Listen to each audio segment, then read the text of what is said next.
산림청 보고 드리겠습니다.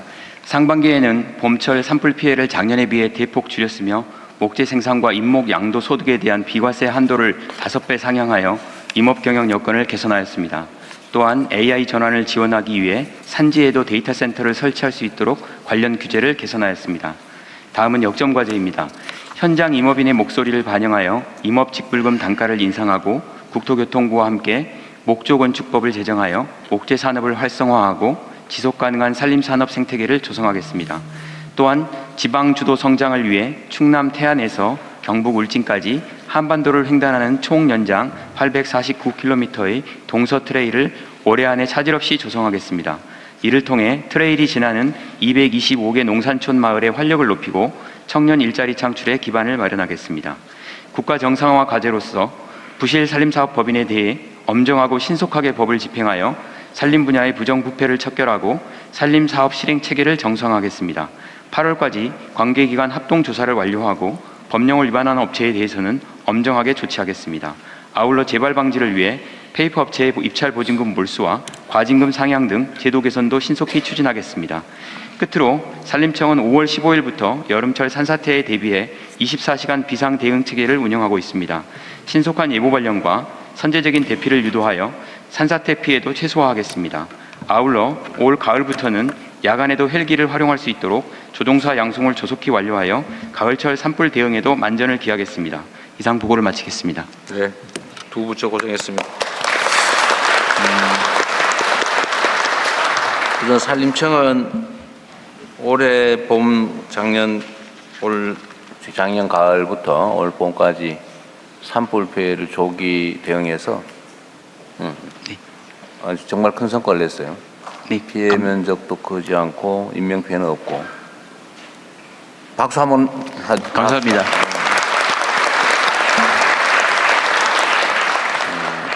공직자들 뭐 다른 부처들도 다 함께 군도 그렇고 소방도 그렇고 다들 같이 애써 주셨는데 하여튼 우리 공직자들이 열심히 대응한 덕에 어쨌든 죽는 사람도 없고 산림 피해도 어쨌든 내년에 비해서 100분의 1로 줄었다 그런 얘기잖아요. 네. 정말 잘하셨습니다. 공직자가 어떻게 하냐에 따라서 세상이 어떻게 바뀔 수 있는지를 보여준 모범적인 사례라고 생각돼요. 앞으로는 더 열심히 해주시겠죠. 감사합니다. 열심히 하겠습니다. 99.3에서 99.5 정도로 이렇게 갈수록 힘들어지고 있습니다. 그리고 야간 헬기는 아직도 투입할 준비는 아직 안 된 상태. 지금 이제 산불 대응에 조금 이제 비수기 때문에 조종사 양성을 지금 박차를 가고 있습니다. 그래서 9월 말까지는 저희가 8대 헬기 가용하는 헬기가 있는데 다 가용할 수 있는 조종사를 9월 말까지 확보해서 10월 15일 가을철 산불부터는 대응토록 할 계획입니다. 그러니까 그게 야간에 운용 가능한 헬기를 사놓고 그걸 얼마 동안 도대체 운행을 하는 거예요? 아예 사지를 말든지. 어쨌든 야간 산불 진압이 가능한 헬기는 어쨌든 그 용도로 샀잖아, 그죠? 비싸게 주고. 네, 그렇습니다. 근데 그걸 몇 년 동안 아예 안 쓰고 있으면서 또 사고. 네. 앞으로는 그런 일이 없어야 되겠죠. 네, 철저히 고치도록 하겠습니다. 그리고 국가 자산을 다 필요해서 샀으면 그걸 최대한 잘 활용하는 게 공직자 또 국가기관으로서 책임이자 의무인데 앞으로 그러지 않았으면 좋겠어요. 네. 밤에 주로는 산불이 확산되잖아요. 네. 낮에는 진압을 하지만 밤에는 진압이 안 된다고 사실상 내두니까 밤에 확 퍼져버리는 거 아니에요. 바람이라도 불면 그냥 대책이 없는 거죠. 네, 그렇습니다. 근데 밤에는 주로 지상 진화대원들이 산에 올라가서 직접 진화를 하고 있습니다. 그러니까 그거 가지고는 사실은 되게 어렵죠. 네. 그 야간 헬기가 이제 야간에 운영하다 보면 좀 조종사들의 안전 문제가 조금 그렇긴 있는데요. 하죠. 안전에 신경 쓰면서 최선을 다하도록 하겠습니다. 그래야죠. 네. 그것도 일이니까. 그리고 그냥 관심인데 이 목조 건축법을 만들면 국산 목재 생산이 실제 활성화돼요. 목재 지금 우리나라의 목재 원목으로 건축에 사용할 수 있는 경우는 그리 많아 보이지는 않는데. 요즘에 이제 원목으로 사용하는 한옥 같은 경우는 원목으로 사용하는 경우가 많고요. 근데 그 외에도 CLT라든지 이렇게 집성재라 그래서 목재를 인위적으로 이렇게 붙여서 다시 붙여서 네, 만드는 거. 그렇습니다. 그런 용도로. 원목 자체를 쓰기에는 우리나라 목재의 질이 그렇게 좋지는 않죠. 지금 많이 좋아져 가지고요. 이제 목재 산업계의 의견에 따르면은 지금 목재가 생산이 좀 되면 충분히 쓸 수 있는 목재들이 많이 그래요? 나온다 이렇게 생각하고 있습니다. 우리나라는 지금 오래전부터 화목으로 안 쓰고 그냥 키우다 보니까 숲은 우거졌는데 그 쓰지를 잘 못하는 상황이죠. 네, 그렇습니다. 그리고 농진청은 제가 관심 있는 부분 하나는 농진청이 지금 해외 원조 사업의 일환으로 농진청 어디? 네, 그렇습니다. 원조 사업의 일환으로 농업 지원 사업 하죠. 네, 그렇습니다. 주로 뭐예요? 주로 농업 벼농사 가르치는 거 이런 거 합니까? 벼농사도 있고요. 또 축산 쪽에서 낙농 기술도 들어가 축산도. 있고요. 또 병해충, 그러니까 저개발 국가는 병해충에 대해서 되게 취약합니다. 그래서 병해충에 대해서 좀 가서 기술만 해주면 거의 100% 이상의 증수를 하는 경우도 있습니다. 예를 들면 아프리카 같은 경우에 땅은 넓은데 사람들이 굶잖아요. 네, 근데 거기에 예를 들면 농업 기술을 가르치거나 개간을 해서 아니면 그 뭐 무슨 관계 시설 같은 걸 해주면 농사가 되지요. 됩니다. 충분히 됩니다. 그런데 거기 대개는 방치하다시피 하고 가난하게 먹을 거리도 없어가지고 고생하고 그러지 않습니까? 네, 그렇습니다. 근데 그게 왜 그렇게 지금 다른 나라 사례들도 보고 이제 국제화돼서 보기도 잘할 테고 나름의 열망도 있을 텐데 왜 그렇게 방치되고 있을까요? 그냥 하면 되잖아요. 예를 들어 논 만들어서 좀 원시적이긴 하지만 물길 대고 벼씨 뿌려서 키우고 그러면 되는데 왜 안 저희들이 할까요? 들어간 지역은 잘 됩니다. 그래서 약간의 선도. 예, 그리고 사업이 저희들이 만약 빠져나온 다음에 지속 가능성이 낮습니다. 그러니까 아까 말씀하신 것처럼 관계시설 그런 것들이 해줘야 되는데 그 관계시설을 하려고 할 의지가 별로 없습니다. 의지가 문제군요. 예.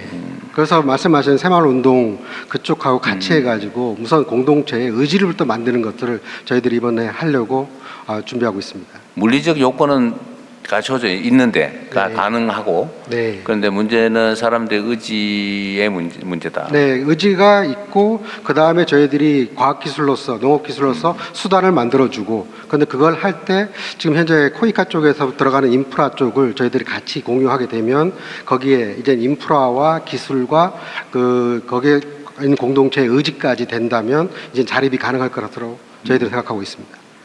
그러게 제가 새마을 운동중앙본부에 가서 내가 일부러 그때만 가봤는데 네, 새마을 운동을 전파하는 것 거기다가 물리적 지원, 네, 관계시설 만들고 논밭 만들고 씨앗 개량하고 또 현지에서 지도하고 지금 올해 그래서 9월에 라오스가 시작되고요, 11월에 방글라데시가 시작됩니다.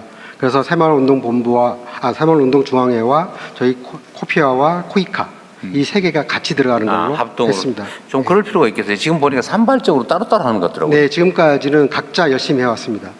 그런데 이제는 통합하게 되면 훨씬 더 그 지역의 공동체의 자립을 높일 수 있을 것이라고 생각합니다. 농업 ODA, 농업 네. 분야 ODA. 최종 지휘는 누가 맡습니까? 지금 현재 그래도 규모가 제일 큰 코이카 쪽에서. 코이카가 맡아요. 네, 농업 분야면 농업 쪽이 맡아야 되지 않나? 코이카는 종합 지휘를 할 텐데. 예, 그래도 뭐 아마 그 기술 같은 경우에는 농진공 이런 우리 그 공사들이 할 텐데요. 그런 총괄 설계. 이렇게 행정적인 이런 쪽을 할 것 같습니다. 그럴 수 있겠네. 그리고 농식품부 요새 계란이 화두인데 예, 계란이 요새 값이 비싸서 그렇습니다. 비싸죠. 네. 근데 지금 해외에서 이제 수입하기로 했잖아요. 2억 3천만 개 수입. 1억 3천만. 2억 3천만. 2억 3천만 개. 예. 그게 이제 이달 지금부터 들어옵니까? 이미 들어오기 들어오고 시작했습니다. 매주 몇 천만 개씩 들어오고 있습니다. 그러면 그게 시중에 풀리면은 계란값이 좀 떨어지나요? 약간 영향을 받습니다. 그게 저희가 매일 우리 국내 생산이 4,900만 개가 나옵니다. 매일? 네, 매일. 그렇기 때문에 그만큼이 들어온다는 게 숫자상으로 뭐 이렇게 사실은 며칠 분량밖에 안 되지만 그게 적재적소에 들어서 일종의 가격을 좀 낮추는 영향을 메뚜기 주겠죠. 역할을 합니다. 그래서 상당히 효과를 좀 보고 있고요. 조금씩 낮아지고 있습니다. 그리고 7월 말부터는 저희가 전년도 7월하고 비교해 보니까 지금 생산량이 0.1% 낮은 수준입니다. 여기에 2억 3천만 개가 더해지면 8월에는 저희가 작년도 8월 대비해서 조금 더 생산량이 많아질 것으로 생각하고 2억 있습니다. 3천만 개라고 하면 하루에 우리가 한 4,900, 5천만 5천만 개 개. 정도 생산되고 소모되니까 한 4, 5일치밖에 안 되지만 4, 5일치. 예, 그렇지만 그게 이제 우리 거 생산이 되면서 그게 더해져서 여기저기 마트에 그것이 싼 가격으로 풀리니까요. 역할을 합니다. 국민 1인당 하루에 계란 한 개쯤 먹는 한 개씩 드십니다. 한 개쯤 아기들까지 다 합해서 숫자상으로 그렇습니다. 근데 이제 가공하시는 분들이 많이 쓰시니까요. 그렇죠. 네. 그분들한테 좀 요 싼 달걀을 많이 공급해 드리고 근데 우리 있습니다. 국내에 지금 계란 생산이 0.3%가 줄어드는데도 가격이 이렇게 폭등한다는 거예요? 6월 달에는 조금 더 많이 줄었었고 지금 7월 전체 현재 통계로 상태로. 보면 전년 동기 대비 0.1% 줄었는데 소비가 좀 늘었습니다. 작년 7월하고 비교해 보면. 갑자기 국민들이 왜 이렇게 계란을 갑자기 더 많이 아무래도 이제 드시게 달걀이 예. 다른 가장 저렴한 단백질이기도 돼지고기가 하고요. 비싸진 것도 영향이 있나요, 그러면? 영향이 있다고 생각하는데 돼지고기 가격은 지금 안정화됐습니다. 그렇습니다. 예. 그 국내 계란은 지금 수입하는 것은 일반란이잖아요. 그러니까 뭐 예, 특별한 예. 프리미엄이 예. 아니고 국내에서 생산되는 계란들은 대개 일반란이 아니고 무슨 예를 들면 유정란, 무슨 복지, 란 뭐 예, 예. 이런 건가요? 아닙니다. 국내에서도 일반란도 일반 많아요? 란도 있고 예 그런 프리미엄 란도 있고 그렇습니다. 근데 어떤 게 많아요? 양적으로는 일반란이 더 많은 많아요. 것으로 네. 예. 어쨌든 이게 농작물 가격은 진폭이 예, 맞습니다. 다른 출렁이 것보다 좀 심하게 크죠. 예. 작년에 조류독감 때문에 그렇다고 그렇습니다. 하는데 이번 겨울에 좀 조류독감 피해가 컸습니다. 컸어요? 예. 이제 물가 안정에 나름 좀 더 신경 써야 될 것 같고요. 예.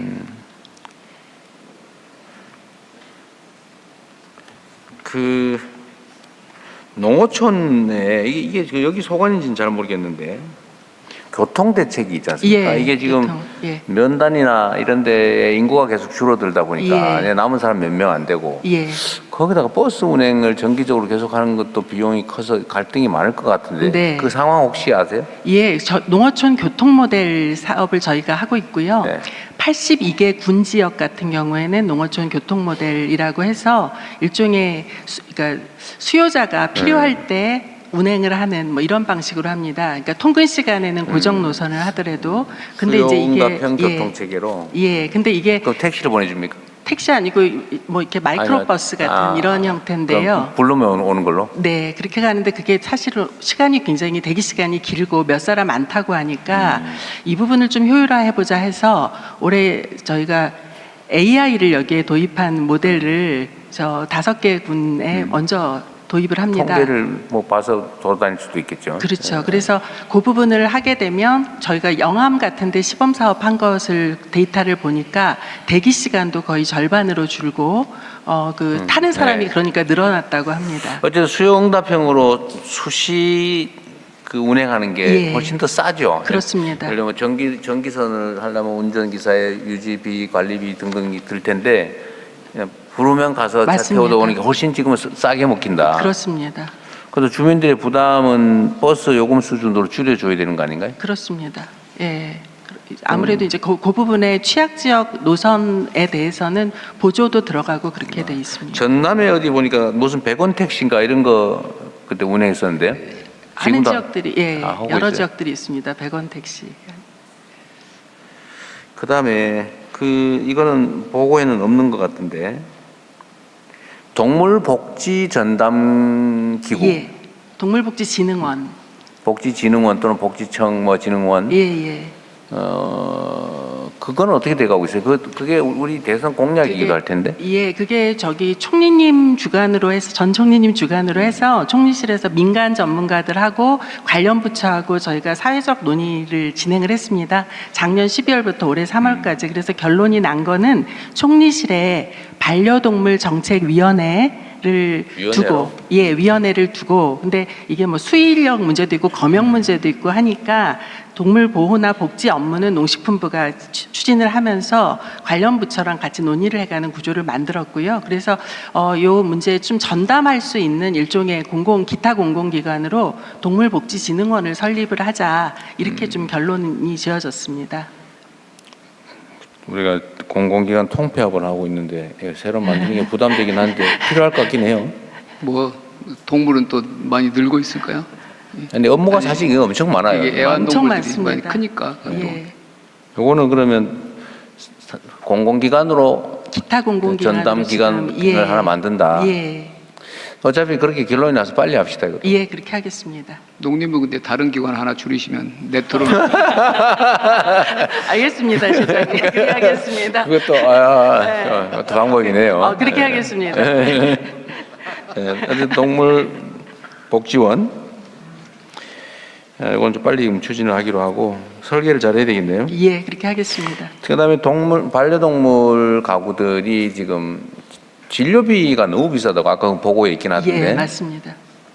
이거를 진료비를 좀 줄이는 방법이 뭘까요? 그래서 지금 저희가 펫보험 뭐 이야기도 하고 있고요. 그다음에 그 동물병원이 전국에 5,000개 정도가 있는데 그 중에서 이렇게 말하자면 반려동물 기르는 가구 중 취약한 가구가 이용을 하실 수 있는 그런 일종의 공공 상생 동물병원을 지정을 하고요. 그래서 거기는 좀 수가를 낮게 받고요. 그다음에 많은 그 동물병원 같은 경우에 자주 받는 진료 항목에 대해서는 일종의 진료비 공개를 좀 하자. 그래서 좀 가격을 표준화하는 작업 이걸 좀 진행하려고 합니다. 네. 근데 그 얘기도 있었는데. 그 보건소에 동물 진료과를 만들자. 예. 그랬더니 이것도 한번 물어봐야 되겠다. 근데 이랬더니 야 사람하고 동물하고 같이 취급하는 거냐 막 이러면서 반발도 많아요. 근데 사실 아주 기본적인 전에는 이 동물 진료를 꼭 필요한 경우는 안 했잖아요. 아니면 갖다 버리든지 막 이랬는데 요즘은 경미한 질병이나 또 질병이 의심되는 경우도 이 병원을 찾았고 비용을 내야 되니까 예. 그것도 그 반려동물 키우는 분들도 다 세금 내는데 예. 그것도 약간은 공적인 책임을 지는 것도 검토해 봐야 되지 않을까 싶긴 하던데 이러면 또 예. 욕을 하려나? 어떤가요? 근데 수요가 상당히 높고요. 엄청 그다음에 많죠, 우리 사실은. 지금 반려동물 기르는 가구가 1,500만 네. 가구 정도 되니까요. 이 부분은 그리고 반려동물 기르시는 분들은 사실 가족이거든요. 그래서 저희가 공공병원, 상생병원 이런 이름으로 한번 운영을 시작을 해보면 어떤가 싶습니다. 가구로 1,500가구, 1,500만이면 되게 한 50%다 되는 거 아니에요? 1,500 제가 하여튼 뭐 헷갈립니다. 가군지 1,500만 명일 1,500만, 가능성이 많죠. 예, 명. 예. 근데 이것도 근데 사실 반려동물을 키우지 않는 보호하지 않는 국민들 입장에서 그게 말이 되냐 이런 생각이 또 일면 들기도 해요. 갈등이 있습니다. 사람도 지금 제대로 책임을 못 지면서 무슨 맞습니다. 동물까지 뭐 그런 생각이 있어요. 예, 그래서 전면적으로 또 이거를 확대하기가 또 쉽지 않은 그런 측면도 네, 있습니다. 공공 영역에서 반려동물에 대한 지금 예를 들면 뭐 저기 뭐죠 그게 새끼 못 낳게 하는 뭐 중성화 수술. 중성화 이런 건 지금 돈을 들여서 하고 있는데 유기동물 관리 예, 이런 것도 사실 꽤 비용이 들긴 하는데 여기에 대해서는 별로 아직은 이견이 없는데 예, 공공에서 예를 들면 반려동물 진료나 이런 걸 일부 좀 해보는 근데 그거에 대한 의견들을 제가 우리 국민 여러분께 한번 물어보고 싶어요. 예, 그리고 그 또 부분에 대해서 좀 동물 예를 들면 어디에다 공공 영역에서 동물 진료나 이런 걸 한번 하는 것에 대한 찬성은 1번, 반대는 2번 한번 지금 한번 눌러주시면 저희가 좀 정책 판단에 참고가 될 것 같아요. 좀 이따가 대충 나오면 한번 알려주시고요. 진료비 부담은 실제로 매우 큰 것 같아서 예. 하여튼 실현 가능한 것부터 먼저 좀 해보고 예, 그렇게 하겠습니다. 저기 어디 뭐 시범 사업도 한번은 뭐 검토해 보시면 좋을 것 같고요. 예. 그다음에 요새 농업 직불금 얘기는 특별히 좀 없던데 예. 좀 실태가 어떻습니까? 지금 파악 중에 있습니다. 대통령 또 말씀 주셔서요. 전에 보니까 뭐 정치인들이 농업 직불금 받았다고 막 그만두고 막 그런 데까지 있었는데 요새는 그런 건 없는 것 같긴 한데 예, 말로는 지금, 예. 실제 어떤가 모르겠어요. 지금 이제 조사 중에 있는데 이게 농지조사 하는 것하고도 사실 관련이 됩니다. 농지조사 하는 게 이제 임대차에 있어서 일치하지 않는 것은 그게 이제 경영체로 등록이 돼야 직불금을 수령을 하기 때문에 지주가 임대차 계약을 해주지 않고 예를 들면 직불금을 수령을 하고 농사는 다른 분이십니다. 뭐 이런 이야기도 있고. 그렇게 하고 있는 사람을 내가 봤어. 아 예. 근데 절대 소문 내면 안 된다고 그러더라고. 자기가 그 농사 지을 기회를 뺏긴다. 근데 나한테 슬쩍 얘기하면서 절대로 딴 데 얘기하지 말라고 하는 사람이 있었어요. 예, 그래서 지금 농지조사를 할 때 약간 현장에서 우려감들이 있는 게 이제 그래서 오히려 그 임대차 관계에 있어서 그런 측면이 있기 때문에 불편하신 분들도 있고 뭐 이런 네. 게 사실입니다. 우리나라의 농가에 대한 정부 보조금 수준 이게 한 10년 거의 가까이 돼가네. 제가 과거에 들은 선거 준비하면서 이렇게 농업 분야 공부를 하다가 그때 받은 자료, 꽤 오래전 자료예요. 네. 우리나라는 농업 가구에 대한 지원금이 그때 당시로는 내 기억으로 한 270만 원, 일본이 한 750만 원, 유럽이 한 1,200~300만 원, 미국이 2,000, 뭐 그리고 어디가 뭐 한 2,000 많이 해준 데가 한 2,500만 원. 그런데 지금은 이제 많이 변했을 텐데 네. 지금 이런 내가 지금 얘기하는 이런 형식의 농가에 대한 직접 아니 지원금, 농가 지원금 수준은 얼마나 돼요? 그 국제 비교가 좀 있을 것 같은데. 예, 국제비고 제가 지금 정확한 숫자가 대충. 기억이 안 되는데요. 우리 농가 수 대비해서 농가의 소득이 지금 5,200만 원 정도 됩니다. 근데 그 중에서 농업소득이라는 게 있고, 그 다음에 이전소득이라는 게 있고, 이전소득. 농외소득이 있는데, 이전소득에 잡히는 부분이 이제 공공에서 보조금을 받는 것이 그게 얼마 것입니다. 정도예요? 그게 약 2천만 원 정도. 2천만 원? 예, 2천만 원. 맞나요? 농가 소득에서 1,500? 맞나요? 예, 맞습니다. 2천만 원 정도 맞나요? 맞죠? 예, 맞습니다. 1,500, 2,000 예. 엄청나게 많아졌던데 그거하고는 좀 다른 개념이었던가? 그 사이에 10배 올랐을 것 같지는 않고. 이게 평균이니까요, 대통령님. 네, 그러니까 이게 규모에 따라서도 그렇고, 이게 소득 분위별로는 차이가 있을 겁니다. 근데 이건 지금 평균 액수입니다. 그게 다른 농가- 나라에 예. 비하면 좀 많습니까? 아니면 어떻습니까? 이게 국가별로도 다르지만 비슷한 수준으로 저는 비슷해요? 알고 있습니다. 그렇지만 많이 아마 우리나라가 예, 많이 늘은 건가요? 많이 그동안 그때는 터무니없이 늘어났는데요. 전 적었어요. 예. 그때 제가 그게 한 2018, 17, 16년 뭐 이럴 때쯤 기준 한 10년 전쯤 되겠네요.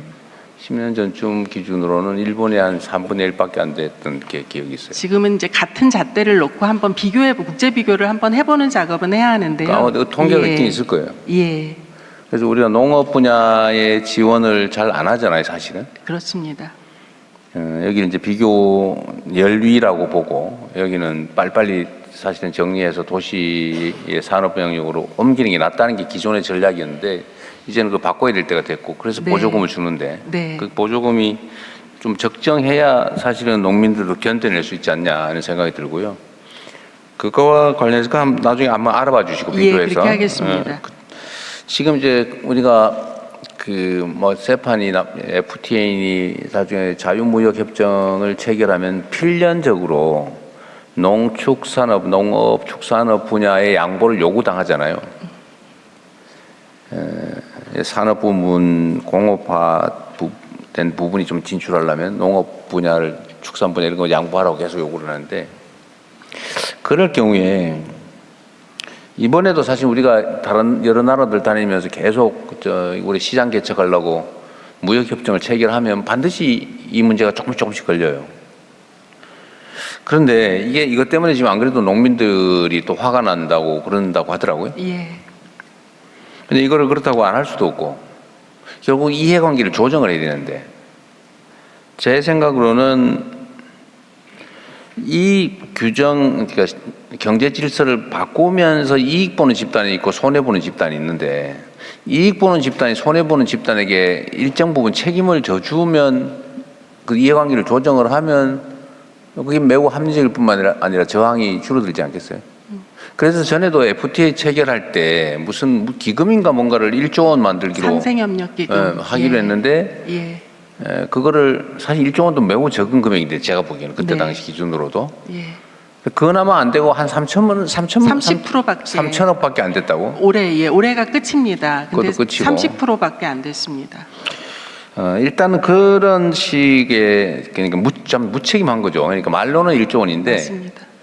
결론은 예를 들면 예를 들면 수출액의 몇 퍼센트 뭐 하든지 아니면 수출로 인한 이익의 뭐 0. 몇 퍼센트 하든지 이렇게 해서 확실히 보장을 했어야 되는데 의무적으로 작출을 하게 하든지 그냥 하고 싶은 기업만 해라.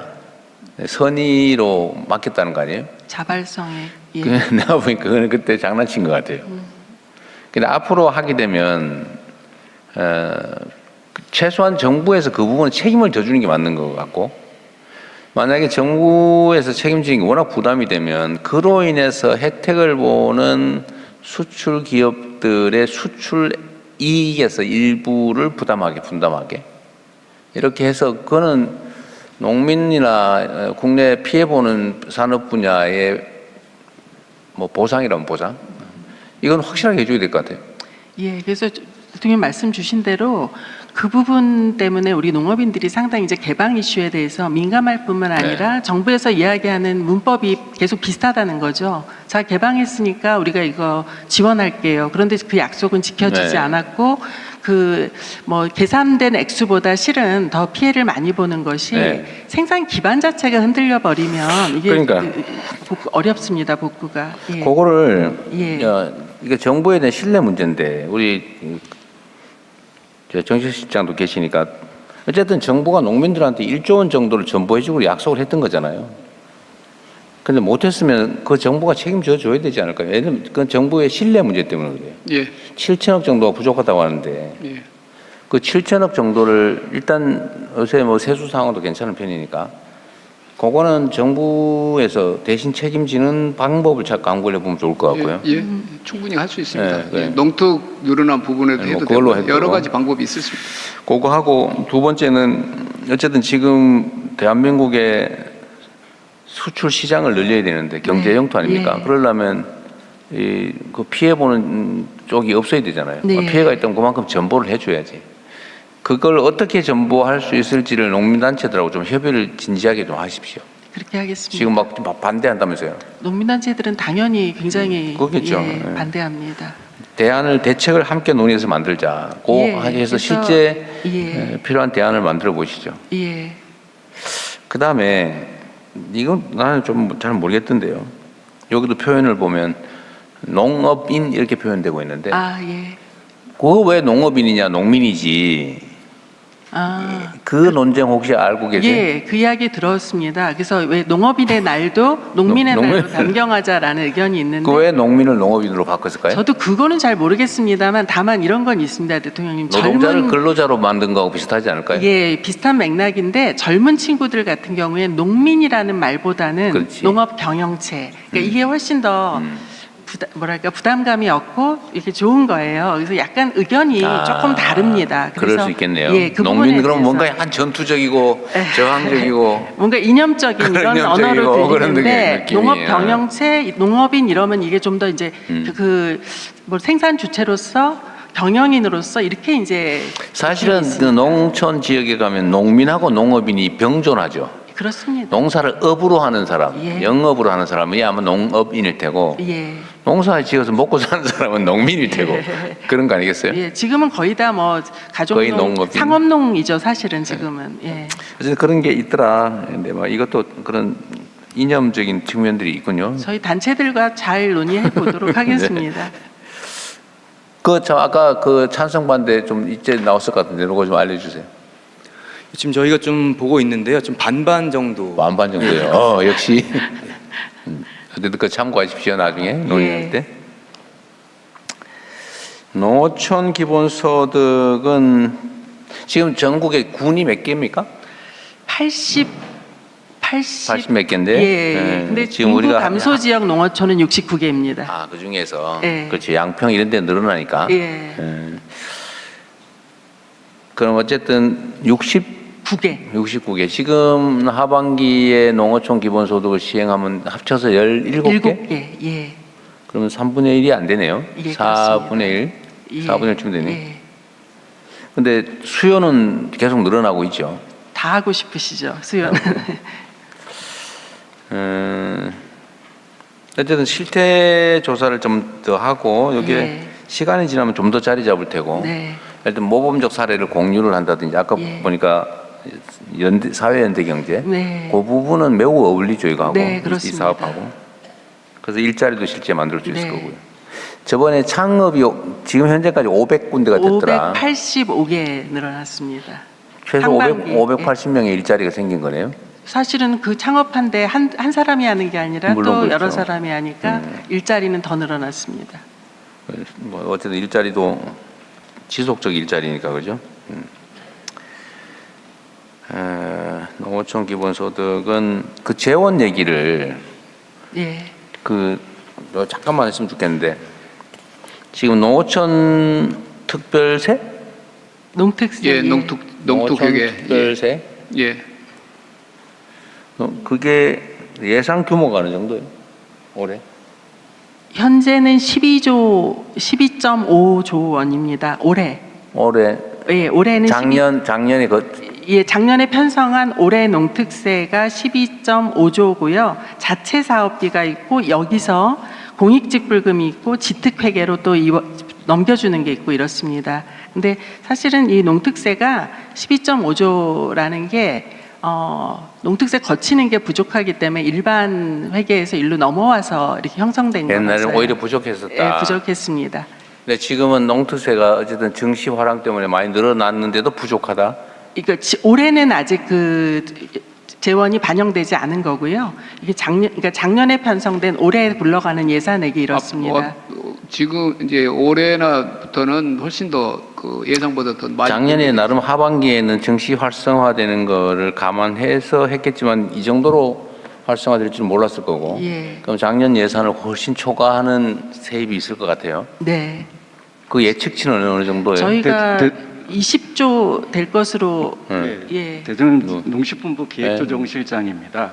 그 올해는 18조 5천억에서 한 원래 20조, 예산은 원래 얼마였어요? 작년에는 9조 2천억 정도. 올해 세수를 9조 정도로 예측을 했는데 예, 작년도에는 9조 2천억. 작년도에 예측한 올해의 세수가 그러니까 작년도의 올해는 세수가 그 예산 저희가 예측한 거는 8조 5천억 정도 예측을 했습니다.